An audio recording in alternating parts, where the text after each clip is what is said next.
Alright folks, what's happening? Drew's Farming Life is back again today. This is the drone footage I was on about in the last video. So I'm going to get some videos of the combine going here, then back to the crimper and shoving it up and baling. So some of you were asking what cooch is. You can probably see it just over the back there on the left, top left there corner. It's a kind of not so nice grass that grows up through the barley. It spreads like wildfire. It's no very good, no very nice. It's horrible stuff. So that's what Dad's been spraying to try and get rid of for next year.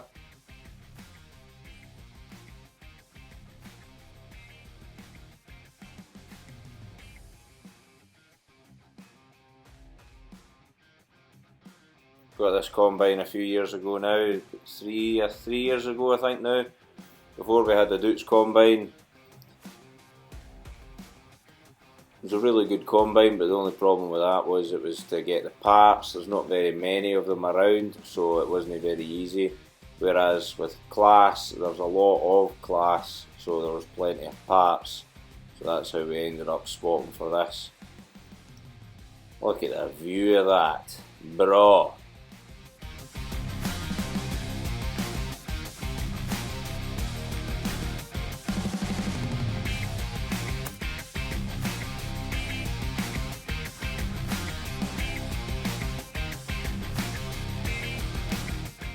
So here we are back at the crimper. That's me filling up the mill with some barley. It takes about 4 buckets to fill this thing, maybe just a bit more than that. Probably take a wee bit more, just, you know, you're only filling it one way rather than filling the full square box. So it throws it out all crushed up and I fire it in this shed here. Shove it up as far as I can with that.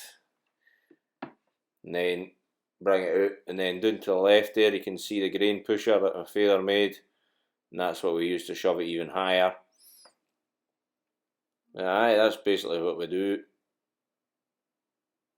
Just thought we'd get a bit of a aerial view of this, and then you can see some tyres just lying in the front of the silage pit there. That's for the front of the face of this pit once it gets filled. Both pits will be full to the brim after we've finished the harvest, and then the left hand pit, when we buy barley in, it'll end up out the door and along the wall. You can see the white line that comes right out and right down the side there. That's how far out we usually get. Then we have the hap outside down to the ground there, and all tired up and kept for feeding. Basically, as soon as you get it in the shed, we try and get it happed as soon as we can, because if you leave it too long, it does heat and it does start getting mouldy. You've got to do it quick, because we don't put any additives on it or popcorn or whatever. We don't use any of that, as I've said before. We don't need it. Just quite simply, we don't need it. So if you just put it in the shed, put the hap over it and do it, well, seal the sides, like you lift one hap up and grape it in with a shovel, fill the side in onto the plastic, and then do the other side and keep it well sealed.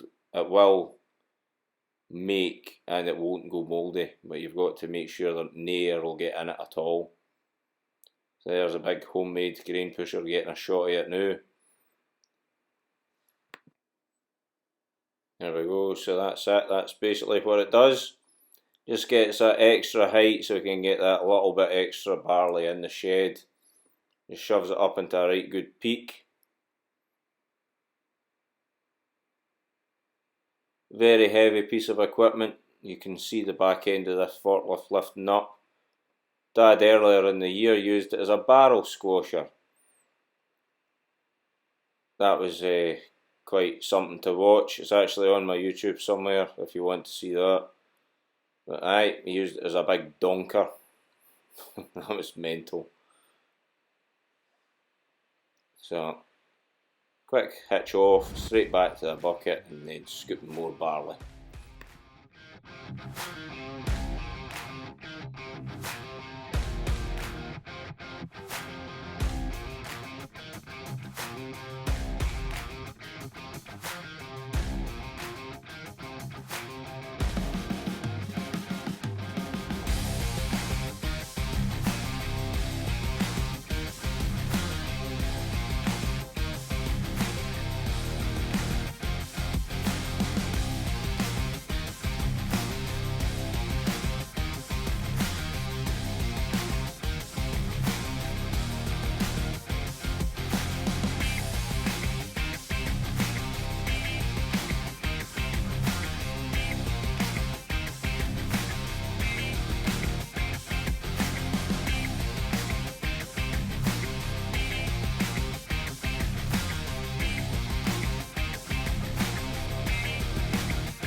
So that's basically about it for the crimping. Done plenty of videos about it before, but this is harvest time now after all. So it doesn't take that long with that big machine. It munches away like hell. Hope none of you's noticed I spilled a wee drop. So back to the combine. Well, I was heading up to see the combine in this big field, and then realised very quickly that something had maybe have went wrong. So, but quick look at this Barley trailer that Dad had filled up to buggery again. Silage sides make brilliant greedy boards if you haven't noticed. He absolutely brims it. But, anyway, back down to the baler now. So this field's the bog field. As you can see, there's some green bits through it all. This field's probably the worst one for this couch grass I was on about earlier. It's horrible stuff. So we had to leave it a day or two to let it crisp up in the hot sun. But that's not really reflecting how hot it was, because that day was quite cloudy when I was on the baler in here. But it helped a lot because it definitely crisped it up, and the bales aren't mouldy. You know, they haven't got a heat in them now. They're all nice and dry, made really good straw. So perfect. I've cleared this field of the bales recently so that Dad could get in with a sprayer and kill all this stuff for next year. So really good baler. Had it a few years now. The old one was an old class baler. Dad said it was nothing but ballers, but this one's, I've not had that many ballers with it, but as far as balers go, balers can be a bugger when they don't work, but when they go good, they do go good. So,